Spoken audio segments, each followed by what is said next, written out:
लोकसभा चुनाव 2024 के लिए रांची लोकसभा क्षेत्र की मतगणना के लिए पंडरा क्षेत्र स्थित बाजार समिति ब्रजग्राह में जिला निर्वाचन पदाधिकारी सह उपायुक्त रांची और वरीय पुलिस अधीक्षक रांची द्वारा जिले के मतगणना में प्रतिनियुक्त सभी वरीय पदाधिकारी कर्मी और सुरक्षा कर्मियों को आवश्यक दिशा निर्देश दिए गए। निर्देशों के अनुसार मतगणना हॉल में प्रवेश के संबंध में निम्नलिखित नियम निर्धारित किए गए हैं। केवल वरीय पदाधिकारी कर्मी और सुरक्षा कर्मी जिनकी ड्यूटी मतगणना प्रक्रिया में नियुक्त है और जिनके पास प्रवेश पास होगा हॉल में प्रवेश कर सकेंगे।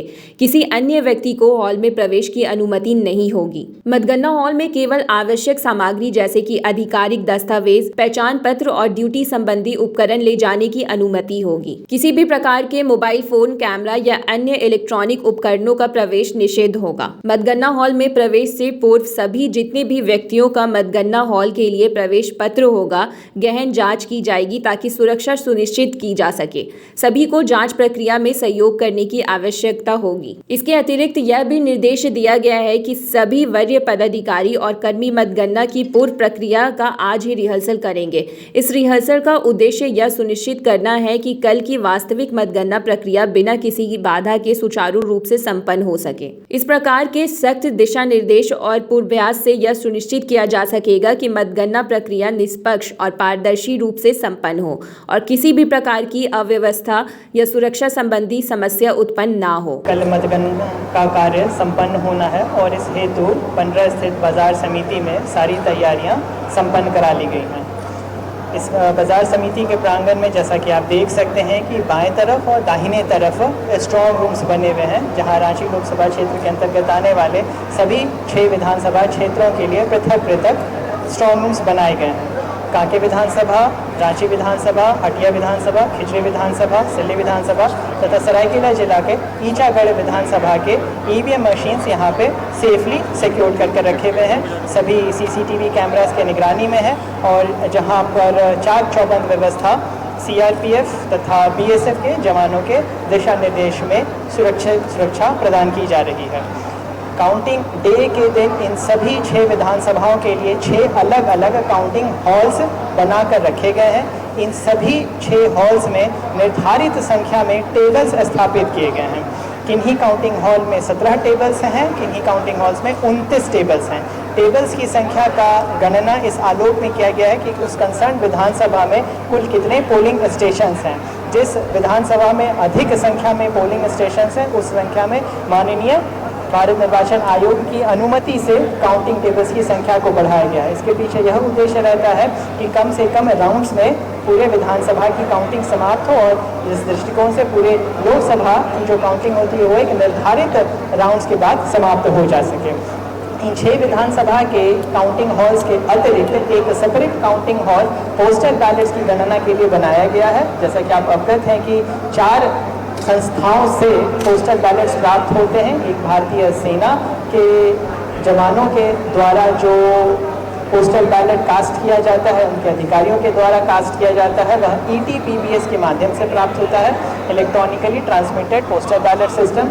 और इसके अतिरिक्त जितने भी पोलिंग पर्सन चुनाव की ड्यूटी में लगे हुए थे उनका होम वोटिंग के माध्यम से जितने भी दिव्यांग बंधुगण थे तथा जितने भी 85 साल से ऊपर के सीनियर सिटीजन थे तथा इमरजेंसी सर्विसेज जैसे कि रेलवेज डिपार्टमेंट, एयरपोर्ट के या फिर पोलिंग पर्सनस को लाने ले जाने के लिए जितने भी ड्राइवर्स तथा कंडक्टर्स लगाए गए थे, इन 4 कैटेगरीज के लोगों के द्वारा पोस्टल बैलेट से जो वोट कास्ट किए जाते हैं उनके लिए एक अलग हॉल रहेगा जहाँ पर भी विभिन्न तैयारियाँ सुनिश्चित की गई हैं। अब जितने भी विधानसभा के लिए काउंटिंग हॉल्स बनाए गए हैं उनके टेबल्स पर काउंटिंग पर्सनल्स की डेपुटेशन कराई गई है। हर एक टेबल पर एक काउंटिंग सुपरवाइजर, एक काउंटिंग असिस्टेंट तथा एक माइक्रो ऑब्जर्वर की प्रतिनियुक्ति रहेगी। इन तीनों कर्मचारियों का यह जिम्मा रहेगा कि इनके टेबल पर जैसे जैसे CU आते जाते हैं तो उन CU को SOP के अनुसार सभी काउंटिंग एजेंट्स के उपस्थिति में वोट्स पोल की काउंट और उसकी गणना 17C पार्ट 2 का अवेलेबल कराकर उसको टैबुलेट करते जाएंगे। उसके बाद 17C पार्ट 2 में जैसे ही कैंडिडेट वाइज गणना कंप्लीट होती है तो उस पर सभी काउंटिंग पर्सन्स अपना साइन करेंगे। उसके पश्चात सभी काउंटिंग एजेंट्स से उस पर क्रॉस साइन होगा और फिर वह ARO टेबल के पास वेरिफिकेशन के लिए जाएगा, जिसके पश्चात RO तथा ऑब्जर्वर सर के साइन के बाद वो फाइनली इनकोड पर अपलोड होने के लिए वापस से ARO टेबल पर जाएगा। इसी प्रकार से अलग अलग राउंड्स होते जाएंगे और हर राउंड के एंट्री के बाद ट्रेंड्स निकाले जाते हैं और वो सारे ट्रेंड्स मीडिया में डिक्लेयर टाइम टू टाइम करते रहा जाएगा। एक बार जब सारे के सारे राउंड्स की गिनती कंप्लीट हो जाती है तो उसके बाद फाइनल टैबुलेशन फॉर्म 20 में रहेगा, जिसमें कि BU से, जिसमें कि कंट्रोल यूनिट से प्राप्त सभी वोट्स, पोस्टल बैलेट से सभी प्राप्त वोट्स तथा अगर कोई टेंडर वोट्स प्राप्त हैं तो उसका उल्लेख कराकर फाइनल टैबुलेशन के लिए रेडी होगा। फाइनली फॉर्म 20 में सभी कैंडिडेट वाइज टैलिंग होने के बाद उस माननीय प्रेक्षक महोदय के द्वारा NOC उपलब्ध कराया जाएगा, तब जाके फिर रिजल्ट डिक्लेयर होगा। रिजल्ट डिक्लेयर होने के तुरंत बाद जितनी भी CU मशीन्स हैं वह वापस से स्ट्रॉन्ग रूम में ले जाकर उनको सील किया जाएगा और जो बक्से उनके लिए निर्धारित हैं उन्हीं सभी बक्सों में उसको वापस से रखा जाएगा। पहला जो हमारा वज्रगृह है स्ट्रॉन्ग रूम, वहाँ पर अभी BSF की कंपनी लगी हुई है जो लगातार EVM की निगरानी कर रही है। CRPF की एक कंपनी है जिन्हें जितने भी हमारे विधानसभा क्षेत्र हैं हर एक में 2 गेट है। दोनों गेट में एक गेट से जो है काउंटिंग पर्सनल जाएंगे जो सरकारी कर्मी हैं और एक गेट से जो कैंडिडेट के काउंटिंग एजेंट्स हैं वो जाएंगे। दोनों ही गेट पर CRPF का बल लगा हुआ है। तो पूरा जो इनर लेयर है वो CAPF के पास है। उसके बाद जो हमारा सेकेंड लेयर है, जो मिड लेयर है, उस पर जो है जैप और IRB के इको कंपनियां हैं उनको लगाया गया है। वह इम्पॉर्टेंट लेयर है क्योंकि वहीं पर यह डिसाइड होता है कि किनको किधर एंट्री देनी है। वहाँ पर हमारे सीनियर ऑफिसर्स भी रहेंगे, 3 DSP लगाए गए हैं इस काम के लिए। इसके अलावा जो मेन गेट है वहाँ पर कोई भी विदाउट पास एंट्री नहीं करेगा। वह भी हमारा एक इम्पॉर्टेंट लेयर है जो हमारा आउटर मोस्ट लेयर है, जहाँ पर डिस्ट्रिक्ट आर्म पुलिस लगी हुई है और डिस्ट्रिक्ट के सारे जवान और ऑफिसर लगे हुए हैं। जो डोंट्स की लिस्ट है, दोबारा मैं दोहरा दूँ कि किसी भी काउंटिंग एजेंट का कोई मोबाइल, कोई पानी का बोतल, कोई चाकू, कोई ज्वलनशील पदार्थ, कोई लाइटर, कोई भी ऑब्जेक्शनेबल आइटम अलाउड नहीं है। वो ज़्यादा से ज़्यादा कुछ कागज और कलम ला सकते हैं अपने पॉइंट्स को नोट करने के लिए। इसके अलावा सब कुछ की व्यवस्था, खाने पीने के लिए भी जो है अंदर ही व्यवस्था है, तो बाहर से जो है कोई जो है आदमी एंटर नहीं करेगा। जिनके पास पास नहीं होगा वो एंटर नहीं करेगा।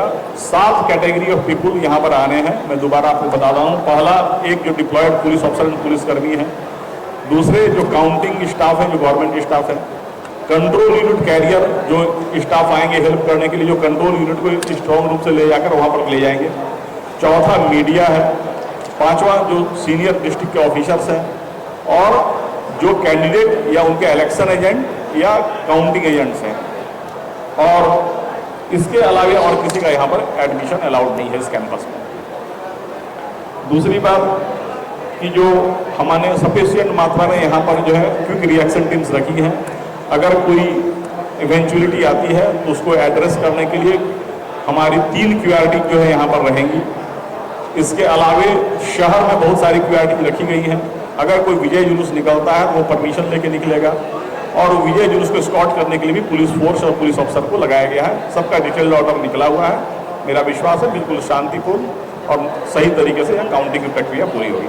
रांची से रफी समी की रिपोर्ट। कमाल करते हो जी, बच्चे घूमने की इतनी जिद कर रहे हैं और तुम हो कि तुम्हें फुर्सत ही नहीं मिल रही। अब इतनी गर्मी में जाए तो जाए कहाँ?